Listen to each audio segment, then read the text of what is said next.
Hello friend, स्वागत है आपका अपने चैनल आज क्लास में। आज की इस वीडियो में मैट्रिक बोर्ड परीक्षा 2021 के लिए हिंदी का काफ़ी महत्वपूर्ण सब्जेक्टिव क्वेश्चन हम आपको बताएंगे और ये सभी सब्जेक्टिव प्रश्न 2021 बोर्ड एग्जाम के लिए काफ़ी महत्वपूर्ण है, तो एक भी प्रश्न को स्किप नहीं कीजिएगा, शुरू से अंत तक देखिएगा तो ये सारे सब्जेक्टिव क्वेश्चन आपको यहीं पे याद हो जाएंगे। अगर अभी तक आपने चैनल को सब्सक्राइब नहीं किया तो सब्सक्राइब कर लीजिए, साथ में जो बेल आइकन आएगा उसको ऑल पे दबा लीजिएगा ताकि जब भी हम कोई वीडियो अपलोड करें तो सबसे पहले नोटिफिकेशन आप तक पहुंचे। और वीडियो को लाइक भी जरूर कर दीजिएगा। तो आइए शुरू करते हैं यहाँ पे पहले नंबर प्रश्न से।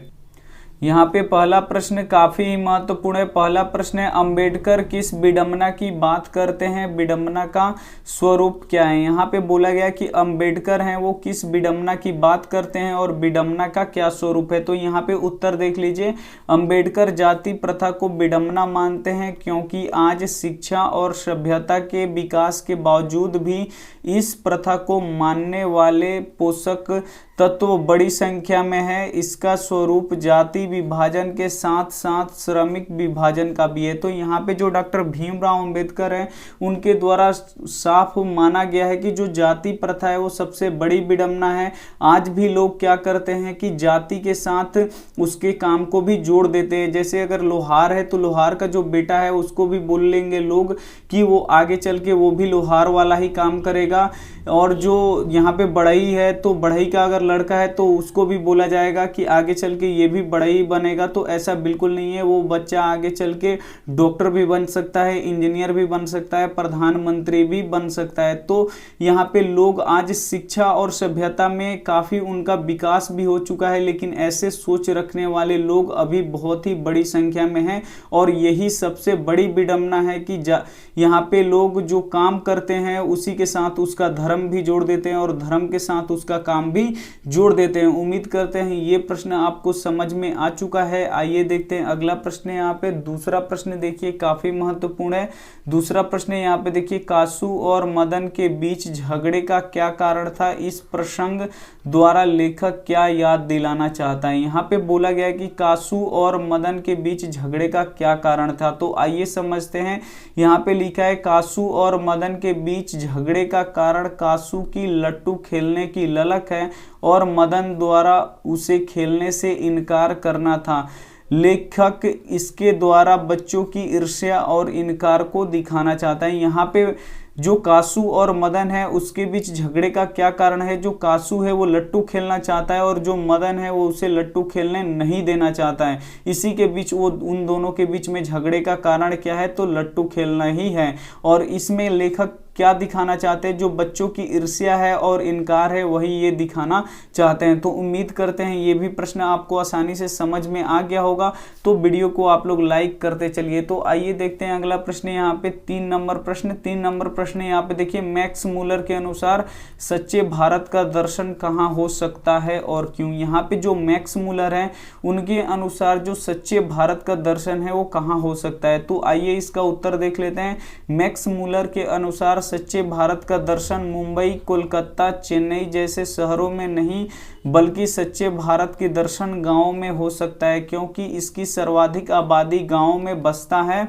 गांव के लोग मिलजुल कर रहते हैं और धर्म और इतिहास के अवशेष गांव में ही सुरक्षित है। तो यहाँ पे मैक्स मूलर का साफ साफ कहना है कि जो सच्चे भारत के दर्शन है वो ना ही मुंबई में हो सकता है, नहीं कोलकाता में हो सकता है, नहीं चेन्नई जैसे बड़े शहरों में हो सकता है, बल्कि सच्चे भारत का दर्शन कहाँ पे हो सकता है? गाँव में हो सकता है, क्योंकि भारत की जो सर्वाधिक आबादी है वो गांव में बसती है और गांव के लोग काफ़ी मिलजुल के रहते हैं, दुख पड़ने पर एक दूसरे का हमेशा साथ देते हैं।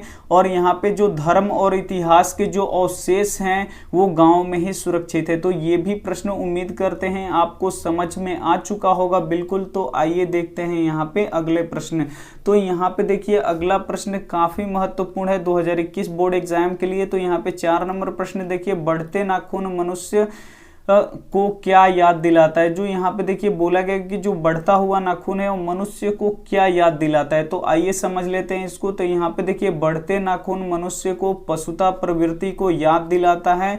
यह मनुष्य को हमेशा याद दिलाता है कि तुम असभ्य युग से सभ्य युग में आ तो गए हो, लेकिन तुम्हारी सोच मेरी ही तरह है। जो लाख मन से हटाओ पर भी पनप जाता है। मनुष्य के ईर्ष्या, हिंसक प्रवृत्ति, क्रोध आदि कभी खत्म होने वाले नहीं हैं। तभी तो शस्त्रों की होड़ लगी है। बढ़ते हुए नाखून यही याद दिलाता है।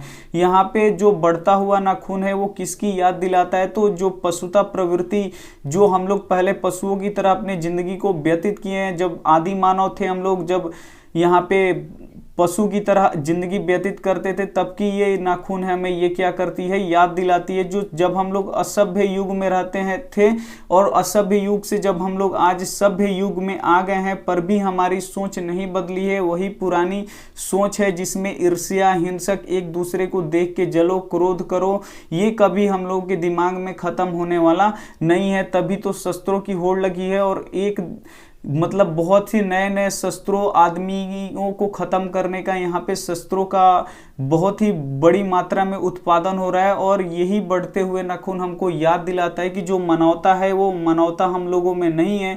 जैसे हम लोग पशु आदि युग में भी थे वैसे पशु आज भी हैं। तो ये भी प्रश्न आपको आसानी से समझ में आ गया होगा। तो आइए देखते हैं यहाँ पे अगले प्रश्न को। तो यहाँ पे देखिए अगला प्रश्न 5 नंबर काफी महत्वपूर्ण है। बहादुर के चले जाने पर सबको पछतावा क्यों है? काफी महत्वपूर्ण प्रश्न है। तो आइए इसका उत्तर जान लेते हैं कि बहादुर के चले जाने पर भी घर वालों को क्यों पछतावा है। तो यहाँ पे देखिए बहादुर की तरह कर्मठ ईमानदार नौकर खोजने से भी नहीं मिलेगा। उस पर झूठ मूठ का चोरी का इल्जाम लग जाता है।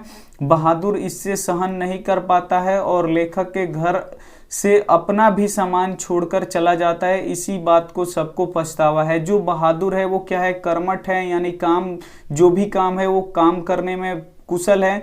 और यहाँ पे ईमानदार भी है, ईमानदार नौकर है।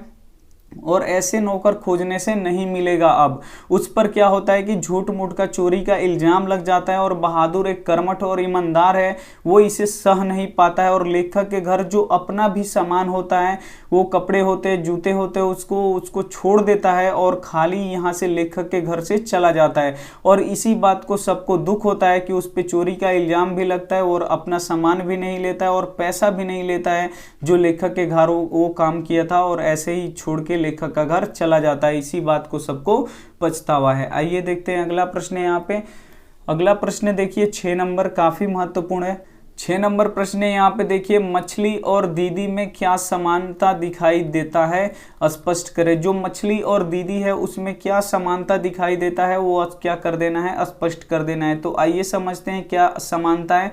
तो यहाँ पे देखिए मछली और दीदी में बहुत सारी समानताएं हैं, मतलब एक जैसी हैं। मछली जल में रहती है और दीदी घर में रहती है। जो मछली है वो जल में रहती है और जो दीदी है वो हमेशा घर में रहती है। यहाँ पे देखिए मछली झोले में तड़पती है और दीदी घर में छटपटाती है। जो मछली है वो झोले में तड़पती है और दीदी घर में छटपटाती है। यहाँ पे देखिए मछली पानी से निकलने पर पिटती है और दीदी घर में पिताजी से पिटती है। जो मछली है वो पानी से निकालने पर पिटती है और यहाँ पे देखिए जो दीदी है वो घर में पिताजी के हाथ से वो क्या करती है, पीटती है। यहाँ पे देखिए ना मछली अपनी बात कह पाती है और ना ही दीदी अपनी बात कह पाती है। तो मछली और दीदी में यही सारी समानताएं हैं जो बिल्कुल ही आसान है। और ये सभी प्रश्न आप क्या कीजिए, लिख के याद कर लीजिए। और चैनल को अभी तक आपने सब्सक्राइब नहीं किया है तो सब्सक्राइब कर लीजिए। यहाँ पे वीडियो को लाइक भी कर दीजिए, अपने दोस्तों के पास शेयर कर दीजिए। ऐसे तीर का निशान बना होता है शेयर का, उससे शेयर करके व्हाट्सएप ग्रुप में भी शेयर कर दीजिए। यहाँ पे चैनल को अभी तक आपने सब्सक्राइब नहीं किया तो सब्सक्राइब कर लीजिए। उसके बाद ऐसे एक घंटी आता है उसको ऑल पे दबाइए ताकि जब मैं हम कोई वीडियो अपलोड करें तो सबसे पहले नोटिफिकेशन आप तक पहुंचे। Thank you for watching. मिलते हैं अगली वीडियो में। और डेली शाम 5 बजे यहाँ पे लाइव क्लास चलता है तो लाइव क्लास में आप लोग जुड़ना ना भूलें। ध्यान रखिए अपना। Take care, bye.